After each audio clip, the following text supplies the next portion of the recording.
Would you pray with me? Oh, Father, where can we go from your spirit? Where can we flee from your presence, God? If we ascend into heaven, you're there. If we make our bed in Sheol, God, behold, you're there. If we take the wings of the morning and dwell in the uttermost parts of the sea, your hand is there guiding us, keeping us. God, we are grateful for your presence.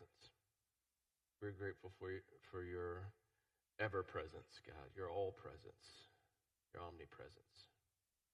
You are holy and you are mighty. God, would you speak to us today? God, would we know the light of your word and your truth?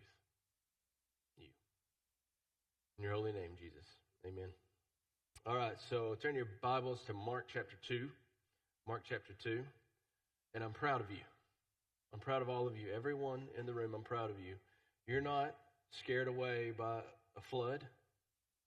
You're not in the bed asleep like the rest of those people that usually sit beside you.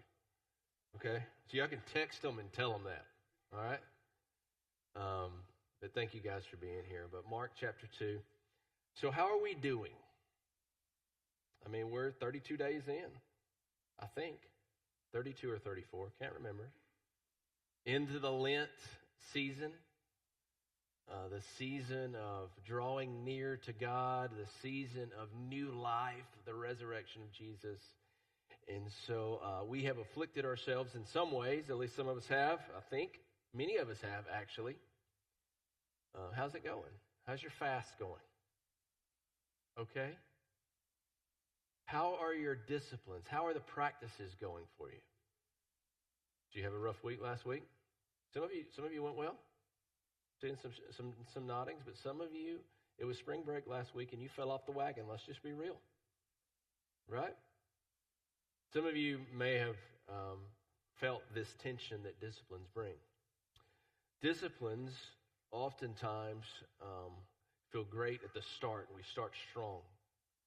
And then over the period of time, that's the reason it's called discipline and not some fun word. Over time, right, it brings about these feelings of I can't continue in this, or maybe I'm a disappointment to myself, or I'm a disappointment to God. So we're 32 days in. Maybe you felt that. I want to remind you that the disciplines are not the goal in and of themselves, right?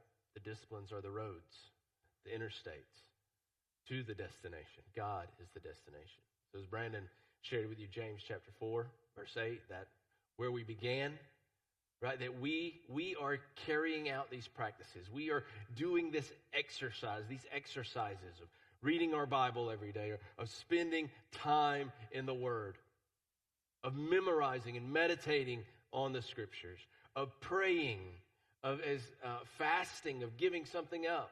Maybe you gave up food this week. I know we had one person in the first service who raised their hand and said, yeah, I fasted this week. I thought, man, awesome.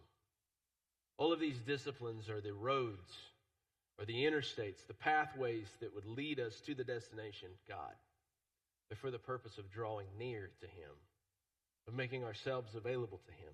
So I'd remind you of that. Because the discipline we're going to talk about today is a very, very difficult discipline. It's not difficult in the way you think of it as difficult, like fasting and giving up food, or rising earlier than we were before to read our Bible and to meditate on the Scriptures, of memorizing the Bible, of spending a significant amount of time in prayer. It's a discipline that's a discipline not of doing, but of not doing. A discipline of resting, ceasing, of pausing. And for me, personally, it is the most difficult discipline. The discipline of pausing, reflecting, and resting in God. You may not think of it as a discipline. You may think of it as a rule, as one of the 10 Commandments. Something that God has established from the very beginning, Sabbath. But it is a discipline nonetheless. It is something that we have to do with intentionality. We have to have a plan for it. And it's something that brings about a certain sense in us of total failure to execute. And if we do execute what we may consider Sabbath, we feel like a failure in our society because we're resting, because we're doing nothing. It's totally cultural to American culture. So about Sabbath, you know about Sabbath, right? Today would be many of you practicing Sabbath. Anybody practicing Sabbath today? A few of you? Okay? You are. It's okay. You are. Right? Coming to church, and the Christian idea of a Sunday service, a Sunday, the day of the week, that we would consider the end of the week, but the Hebrews, the Jewish people, would consider the start of the week, is the kind of the Christian idea of Sabbath, the day that Jesus rose from the dead, or if you're doing the Lenten guide, the little Easters. But Sabbath, let's go back and talk about history of Sabbath for a moment, because there's a tension that Sabbath brings in our life. So, the Jewish people were enslaved in Egypt. You remember, right? Pharaoh, let my people go. Right? We made movies about it. For 400 years, this generations of people are enslaved. Could you imagine what happens to the ethics and the understanding and to how life is lived when you've been enslaved for 400 years? It changes everything. For 7 or 8 generations, people have been nothing but slaves, where all they did was work day in and day out. And if they stopped working or ceased working for any amount of time, they were beaten, punished. And then Moses comes along. God sends Moses, and Moses brings about this liberation of these people, leading them out of slavery and into the wilderness. And you see, it's there that we credit the book of Genesis being actually written down. Moses sharing the oral tradition, the tradition that had been passed down from his mother and his grandmother and generations of people, all the way back to Adam and Eve. The story of God making the earth. And you know the story, right? 6 days, God made all of these things, the sun and the moon and the light, the darkness and the land and the trees and the ocean and the seas, birds, the animals, the livestock.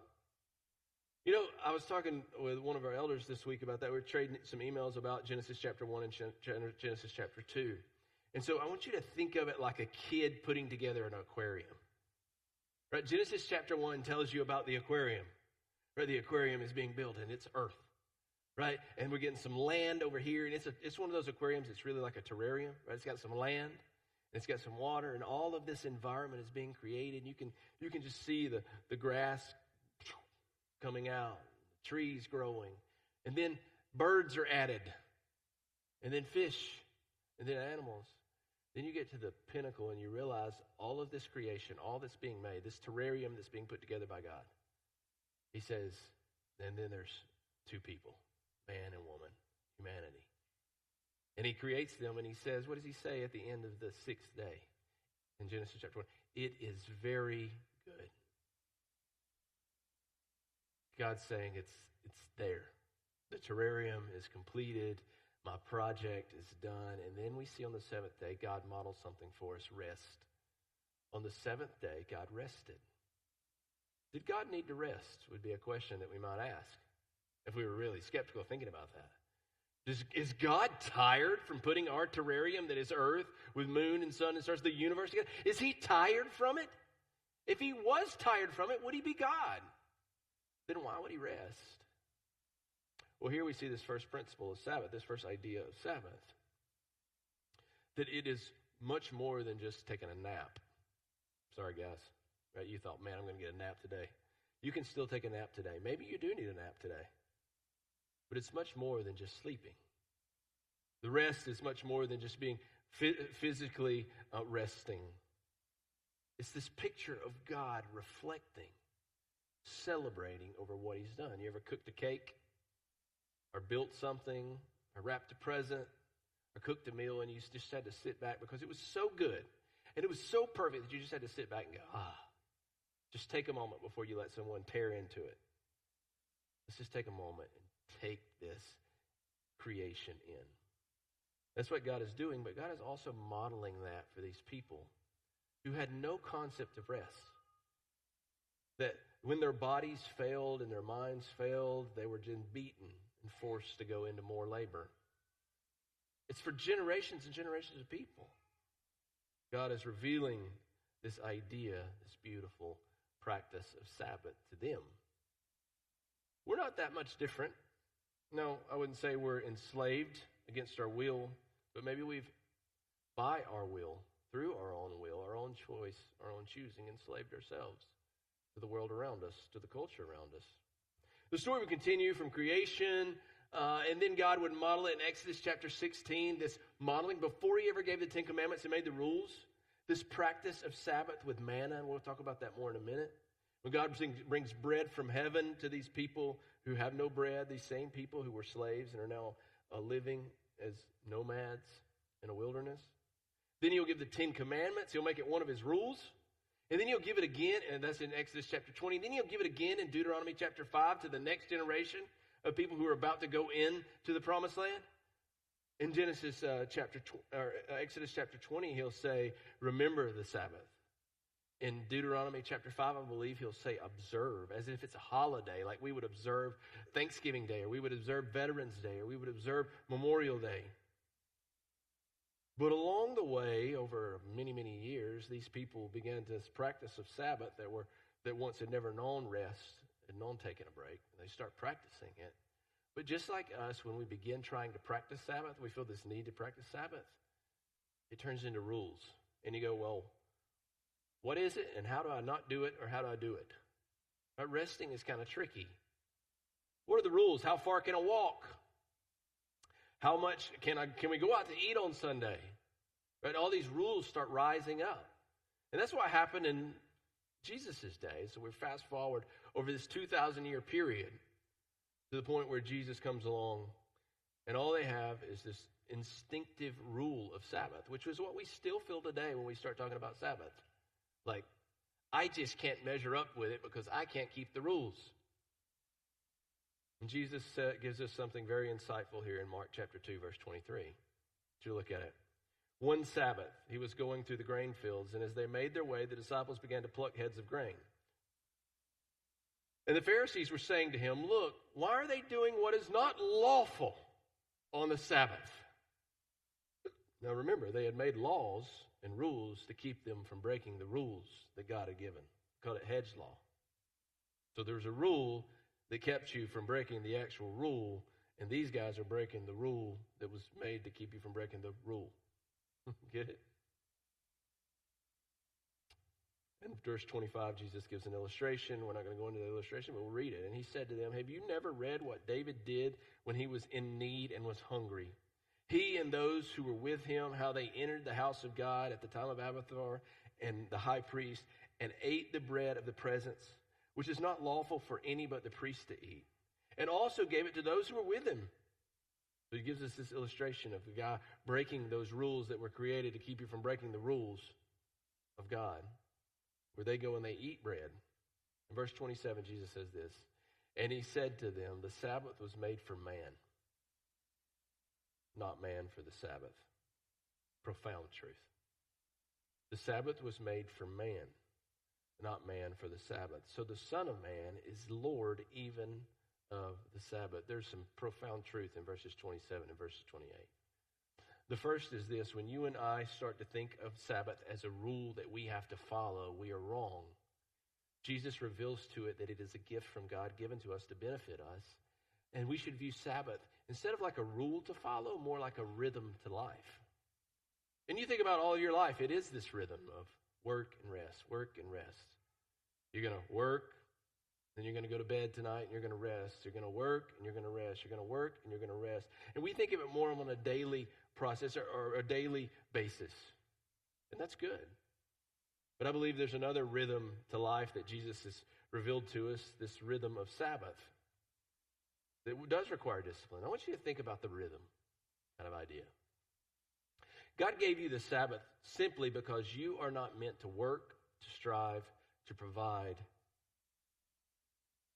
for more than 6 consecutive days in a row. You realize that? As a human, you are not created. Remember, he's the one who made the terrarium that you're living on and placed you in it. And you are not made to work, to stress, to strive, and to provide for more than 6 consecutive days. And though we have set up structures in our culture, in our world of you work 5 days, and then you get kind of 2 days to choose which would be your Sabbath. If it would be on Saturday, like the Jewish people, or the Seventh-day Adventist, or it'd be on Sunday, like the Christians like us. But the reality is, where do we get 7 from? You ever thought about that? Right? Where do we get 12 months from? Anybody? The moon? The cycles of the lunar cycles? There are 12 lunar cycles in a year. Right? Where do we get our year from? 365 days and 6 hours. How long it takes the earth to orbit around the sun. Right? So we have these celestial timers, so to say, that give us this year and the months of the year, but there is no celestial timer that gives us 7 days. We just came up with it. No one really knows. Historians would go, well, maybe it's the Babylonian. We go back to the Babylonians like 2300 BC, and I go, well, Moses kind of, he kind of got it from God. And it goes back further than that God has established this rhythm to our life of 6 consecutive days of work, of providing, of striving, and then a day to rest, a day to pause. Sabbath is a gift given by God to benefit us. Now the question is, why do we resist it? Because we all do, don't we? I do worse than some of you. My personality is I'm a productionist. I'm a doer. I need to contribute. I need to justify my existence by having a positive impact on the world. Is what I'm learning. But this is who I am. I need to do, and so I don't feel this emotion of tired so much. I may feel it and not realize it. It usually comes out in some other form or fashion of emotion, anger, frustration. But the emotion that I can relate to is this idea of restlessness. So are you a person who feels tired? Are you emotionally, spiritually, physically? Are you a person who feels restless? See, I think we're one of the two. Restless emotionally, spiritually, physically. Either way, with both of those ways, in those ideas of Sabbath, we still resist it. The question is why? Why? If I told you this, you had to practice Sabbath. You don't have to practice Sabbath. Understand this. Colossians 2:16 and 17 says that it's a ceremonial law. It's not breaking the rules of God for you not to practice Sabbath. However, God has given you this gift of Sabbath for your benefit. And Jesus is Lord of Sabbath. But if I told you you had to practice Sabbath, what would your reason for not being able to be? Kevin coined this youth ministry. I call it youth minister praise because I'm obviously older than I thought I was. I didn't realize the acronym FOMO, what it meant. Some of you older people are laughing at me. It's not funny. Fear of missing out. That's the main reason I resist Sabbath. I resist resting in the Lord, spending a day to reflect and rejoice and be restored in his presence. I have a fear of missing out. That's funny Americans. We fear that we're going to miss out on what someone else is enjoying. We're going to miss out on the lake day. We're going to miss out on the ball game. We're going to miss out on something great, the sleep that we could have gotten. We're going to miss out. But as much as I fear myself missing out, I fear my kids missing out, parents. Now I'm preaching, meddling. I fear that they would miss out on some opportunity, on some future, on some achievement. And so I refuse to practice Sabbath, or I resist to practice Sabbath because I fear that they would miss out. And then there's work, that I would miss out at work, that I would let someone down at work. The American society values what you produce and what you can contribute to this society, and it values you in this society as a result of that. And so that leads us to resist trusting, relying, remembering God's provision. Then there's phones and technology. It's not a Sabbath for you to veg on Netflix, I'll say that. Or you may think it is, but ultimately it doesn't restore you. You may think it restores you, but really it leaves you restless. It may leave you more tired than you were before. We think of that as a solution. I want you to flip over to Exodus chapter 16, the story of manna. Now, remember, this is God speaking and working in these people's lives that have been slaves for 400 years, that have never known rest. And so the story goes that they're out in the wilderness with Moses, and they don't have any food. They do not have any food. And they start griping and complaining. It's like, we could go back and be slaves in Egypt. At least they fed us. We may have had to work 16 hours a day, 7 days a week. But at the end of that 16 hour, they fed us so that we could work again tomorrow. They start grumbling. What have you brought us out here to kill us by starving us to death? Send us back. God says, Moses, I'm going to send bread from heaven, and I'm going to send quail by the afternoon. And I'm going to provide for them. Right? And so the dew comes in the morning every day. And there are cornflakes scattered all over the prairie, all over the desert, cornflakes. And he says, go out and get just enough cornflakes, manna, to grind up, knead up, put together and bake some bread for the day. Just enough for the day. Whether you're a person who eats a lot or eats little, whether you got a big family or a small family, get enough for each person to have enough food for the day. Take your jar, your little omer out there and go get it. You can read this in Exodus 16 if you want to read it. He said, and then there's some people who are like, man, I don't want to get up, before the dew burns off every morning. So what I'm going to do, I'm going to start gathering 2 days worth. It's not like it takes a long time to gather a bowl of cornflakes, a jar of cornflakes. I'm going to gather 2 days worth. They start gathering 2 days worth of cornflakes, of manna. And what they find, if you know the story, you know what happens? That second day's worth of food, that extra food, that surplus food, it rots. It breeds worms and it stinks and it decomposes in 24 hours. Makes you wonder about the healthiness of that manna, of those cornflakes, right? Now, some of you have bread in your pantry that you swear molded in 24 hours. It didn't. Okay? It didn't. You just forgot about it. Okay? Time got away from you. But so the story goes that every morning they have to go out. And then God says, but on the sixth day, remember? On the sixth day, I said it was very good. And on the sixth day, you're going to go out and you're going to gather 2 jars full. And then on the seventh day, you're not going to go gather anything. And you're going to make bread on the sixth day that would normally rot, would normally grow worms. But on the seventh day, it's going to be perfect. And you're going to eat it.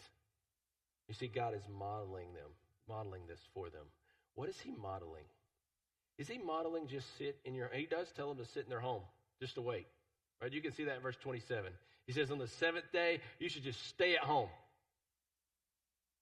No, God is modeling their dependence on his provision. Reminding them that Sabbath is a day for him to provide for them. For him to give to them. For him to strive in their place. So we could say Sabbath is a rhythm, not a rule. And then your next point, Sabbath is a space. It's a space to remember God's provision. I'm going to give them to you fast. To reflect on God's goodness, but I really prefer the word rely now that I'm reflecting on it. And to be restored in God's presence. Sabbath is a space for you that God's created for you to come in and be aware, to really discipline yourself with intentionality to go, I'm going to remember, I'm going to choose to remember that God has provided for me in the past.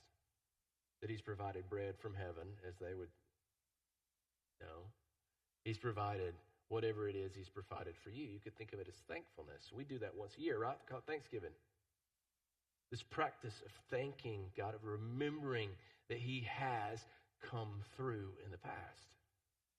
You see, that's really the reason that you and I refuse to rest. It's really the reason that you and I can't stop. Because we must provide. We can never provide enough for the future. We can never provide enough for ourselves. And we can never do enough to please God.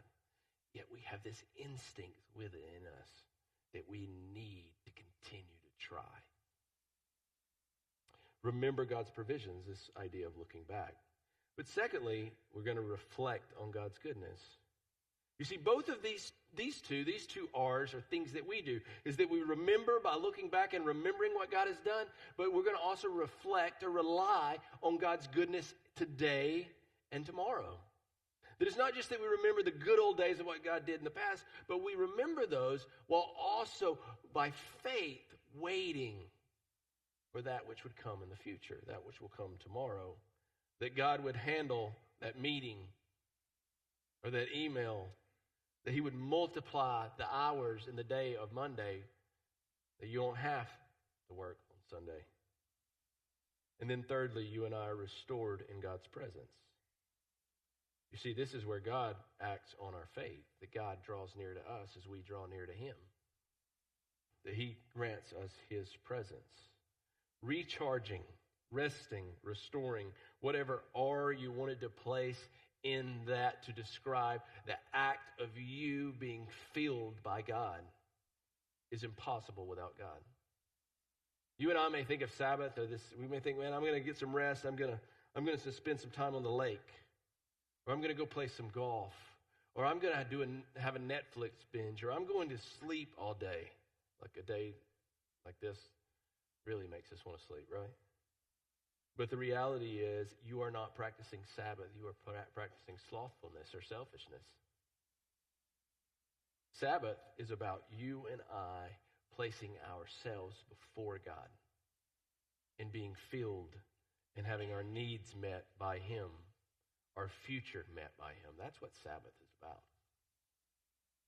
We see that Sabbath is a gift from God. That's your last point. Sabbath is a gift. Don't forget that it's a gift that he's given you. Something you long for, something you deeply need is rest. I want you to flip over to Matthew chapter. Is the band, you guys, can you hear me? You can come on out. Matthew chapter 11, and we're going to finish up.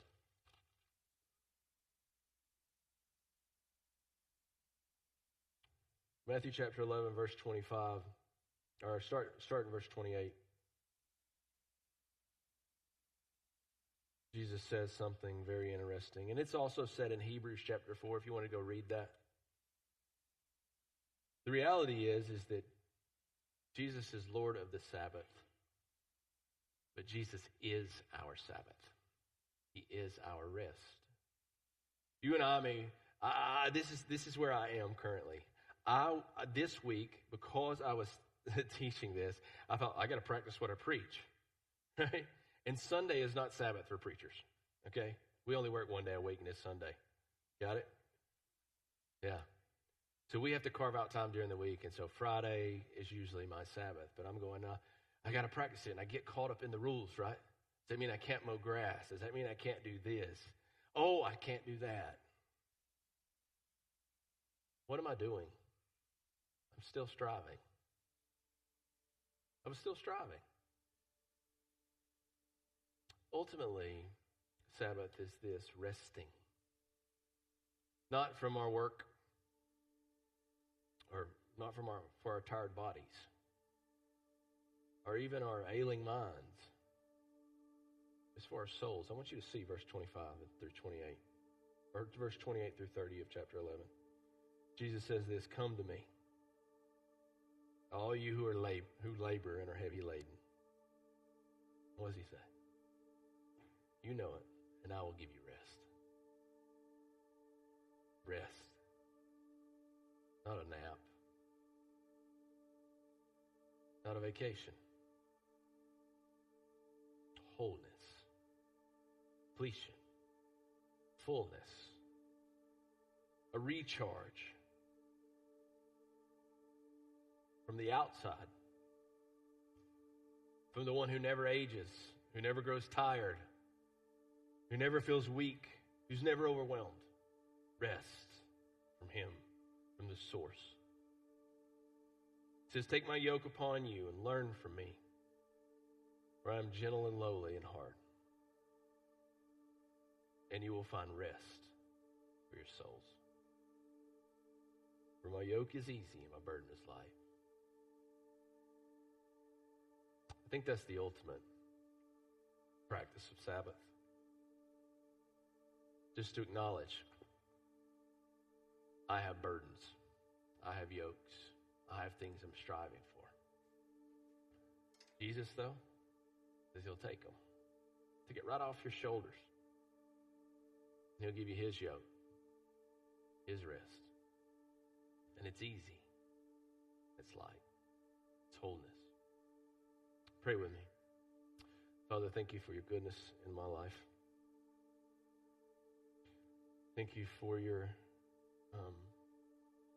grace to me when I don't understand. When I can't stop striving. When I can't stop my restless wondering, my restless doing, my restless making, my restless producing.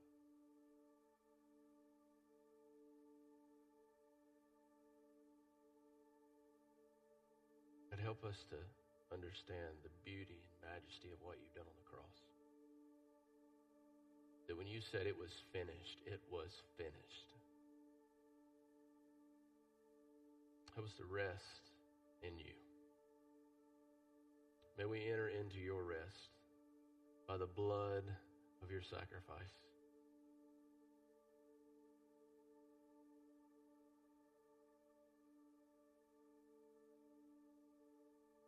Your holy name.